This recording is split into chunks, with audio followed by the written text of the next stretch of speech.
अस्सलाम वालेकुम students. Tenses में कुछ टेंसेज ऐसे हैं जो बहुत ज़्यादा इस्तेमाल होता है। For example present indefinite tense, present continuous, present perfect भी, बल्कि प्रेजेंट परफेक्ट कंटिन्यूस भी कह लेते हैं। वो खेलता रहा है, पढ़ता रहा है, लिखता रहा है, ये वाला बहुत ज़्यादा इस्तेमाल होता है ड्यूरेशन से हट कर भी। इसी तरीके से पास्ट इंडेफिनिट और पास्ट कंटिन्यूस का इस्तेमाल ज़्यादा है, ज़्यादा पास्ट कंटिन्यूस इंडेफिनिट का। एंड देन फ्यूचर इंडेफिनिट, मेरा नहीं ख्याल फ्यूचर कंटिन्यूस बहुत ज़्यादा इस्तेमाल नहीं है। फ्यूचर परफेक्ट भी हम करते हैं इस्तेमाल, लेकिन इतना बहुत ज़्यादा नहीं है, लेकिन करते हैं। लेकिन सबसे ज़्यादा फ्यूचर सिंपल या फ्यूचर इंडेफिनिट टेंस का इस्तेमाल है, जो मैं आज डिफ़ाइन करूँगा। हमने अपनी फ्यूचर रूटीन को डिफ़ाइन करना हो स्पीकिंग में, गुफ्तगू करते हुए, तो सबसे पहला टेंस मैं ये करूँगा। सो फ्यूचर में हम डील करते हैं जो फ्यूचर इंडेफिनिट होता है। उर्दू में आम तौर पर ऐसे लफ्ज़ों के आखिर में आपको गा गी गे जैसे लफ्ज़ नज़र आते हैं। मैं जाऊँगा, पढ़ूँगा, देखूँगा, बात करूँगा या करेगी वगैरह। हेल्पिंग वर्ब इसमें विल आता है। कुछ लोग, जैसे आपने बचपन में शेल पढ़ा होगा, उसको छोड़ दें, शेल की कोई ज़रूरत नहीं। आप आई और वी के साथ भी विल लगा सकते हैं। अगर आई और वी के साथ शेल लगाएं तो गलत नहीं है, लेकिन ना भी लगाएं। सो इसको मुश्किल क्यों करना है? Why not to keep it very simple. Simple ही रखें। आप सब के साथ आई वी यू दिस, जितने भी सब्जेक्ट्स या ऑब्जेक्ट प्रोनाउन है उनके साथ आप विल लगा सकते हैं, क्योंकि शेल को हम सेपरेटली मैंने पढ़ाया है।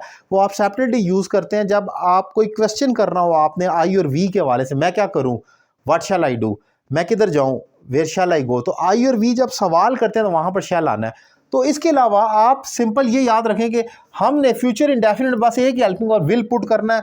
वर्ब की फर्स्ट फॉर्म आएगी और सिंगुलर प्लूरल दोनों के साथ विल का इस्तेमाल होगा। फॉर एग्जाम्पल, वो मेरी मदद करेगा, he will help me.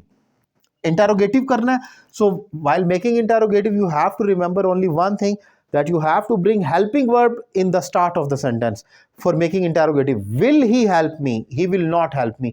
helping verb को उठाकर स्टार्ट में ले तो इंटरोगेटिव हो जाएगा, और उसी के साथ नॉट कर दें तो नेगेटिव हो जाएगा। he will not help me, वो मेरी मदद नहीं करेगा। इसमें याद रखें फ्यूचर इंडेफिनिट की अगर डेफिनेशन की बात की जाए तो ये एक ऐसा टेंस है जो आपके फ्यूचर बिलीफ को शो करता है, इंटेंशन को फ्यूचर की या फ्यूचर की प्लानिंग को।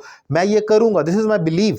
फॉर एग्जाम्पल, इफ आई से वो मेरी मदद करेगी, she will help me, it means this is my believe, I still believe that she will come and she will help me through any way out. किसी भी तरीके से वो आएगी, वो मेरी मदद करेगी। This is something which is still in my mind. ये मेरा बिलीव है कि आने वाले टाइम में ऐसा होने वाला है।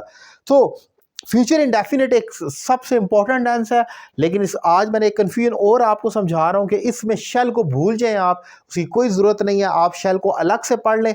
अब फ्यूचर इंडेफिनिट में सब हेल्प सब्जेक्ट्स या ऑब्जेक्ट प्रोनाउन के साथ आप विल का इस्तेमाल कर सकते हैं, और ये सबसे इंपॉर्टेंट टेंस है। उम्मीद करता हूँ शॉर्ट लेक्चर आपको पसंद आया होगा, और आप मुझसे ऑनलाइन इंग्लिश लैंग्वेज कोर्स करना चाह रहे हैं तो नंबर आपकी स्क्रीन पर मौजूद है। एक रीजनेबल फी पे करें और कोर्स का आगाज़ करें। Thank you very much.